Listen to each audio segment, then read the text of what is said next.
Hey everybody, Dr. Mitch here from the Wellness Way Green Bay. And today what are we going to be discussing is how the thyroid works and how the thyroid functions, okay?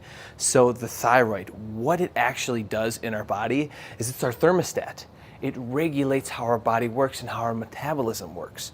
So if your thyroid is not functioning in the way that it should, it's going to slow down a lot of processes in our body. It's going to slow down that metabolism, how your body uses energy, right? So we're going to actually store more fats. We're not going to circulate enough blood through, and we're going to get cold, right? We're not going to have enough hair growth. We're not going to have all of that thyroid hormone that's needed in every single cell to regulate some of that metabolic process, right? But it's never the thyroid's problem. It's never the thyroid's problem, because the thyroid is what regulates it, and it works against different stresses in your body. So your brain brings in signals from the environment, if either it's internal or if it's external, okay? And then it sends a signal to the pituitary gland, and the pituitary gland sends the signals to the thyroid. And everybody always gets TSH checked. That is a signal that starts from the pituitary gland and helps regulate the thyroid hormone.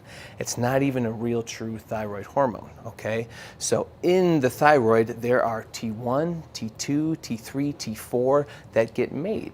And so a lot of times testing what we get is very incomplete.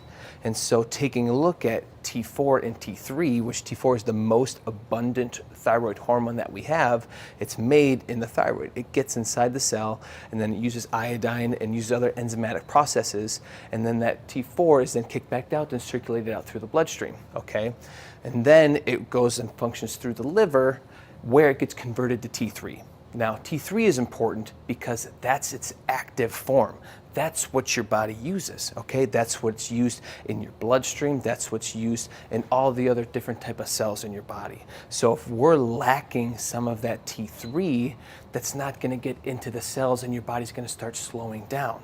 And that's where you're gonna feel some of that fatigue, right? That's where you're gonna feel some of that weight gain. That's when you're gonna feel some of that cold that in those extremities, because your body's not working and functioning in the way that it should, okay?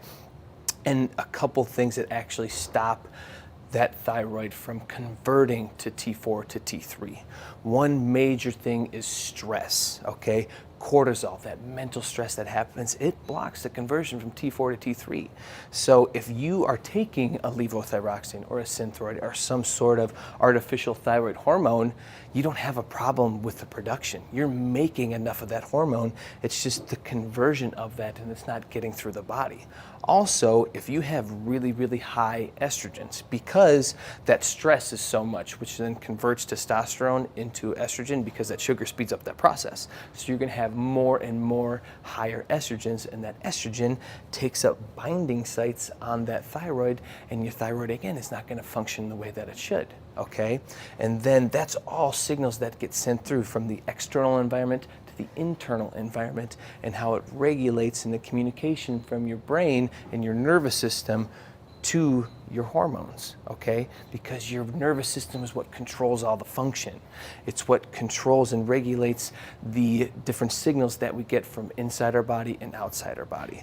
So what we have to do is figure out where some of those other stressors are, right? And making sure we are testing the body properly, not just looking at TSH, because that's just a pituitary gland hormone. It's a brain hormone, nothing to do with the thyroid. Also taking a look at T3 and T4, taking a look how it's actually binding and getting transported through the body, taking a look at ferritin, taking a look at vitamin D. We definitely need to take a look at some of those hormones, right? Because if those are out of whack, it's gonna affect the thyroid too. Because your thyroid is never the primary problem. There's always something else that is creating some sort of damage, some sort of inflammation, that your body might have a conversion problem, it might have a destruction problem, might have an absorption problem, or a production problem, okay? And we need to take a look at everything in the body to understand how that thyroid is going to function, and how we can get your body out of that adaptation mode and back into that normal balance and homeostasis, where your body's going to be using that thermostat in the right way. so that you're going to be able to use that energy, and that metabolism is going to work correctly. So you're going to be able to burn that fat. You're going to get some more of that energy. You're going to get good blood flow throughout everything, okay? So that's what we need to do, understanding moving forward with the thyroid, okay? Because if you haven't gotten tested properly, we don't exactly know what's really going on, okay? So I'm Dr. Mitch, and like I always say, you don't know what you don't know. And hopefully you know a little bit more about your thyroid.